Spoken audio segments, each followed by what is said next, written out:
தூத்துக்குடி மாவட்டம் திருச்செந்தூர் தொகுதி பாஜக வேட்பாளர் KRM ராதாகிருஷ்ணன் மணல்மேடு ஜீவாநகர் உள்ளிட்ட பகுதிகளில் தீவிர பிரச்சாரத்தில் ஈடுபட்டார். சட்டமன்ற தேர்தலுக்கான இறுதிக்கட்ட பிரச்சாரம் விறுவிறுப்படைந்துள்ள நிலையில் வீடு வீடாக சென்று தாமரை சின்னத்திற்கு ஆதரவாக அவர் வாக்கு சேகரித்தார். அப்போது பொதுமக்கள் அவருக்கு செங்கோல் வழங்கி பொன்னாடை அணிவித்து பெண்கள் ஆரத்தி எடுத்து உற்சாக வரவேற்பு அளித்தனர்.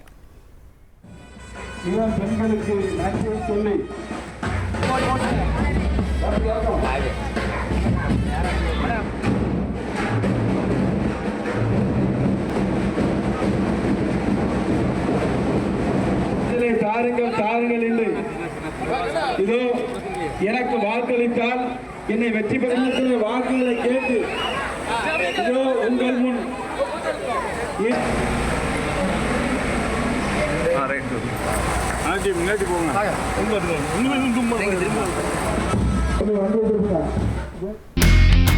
இனி செல்லும் இடமெல்லாம் செய்தி.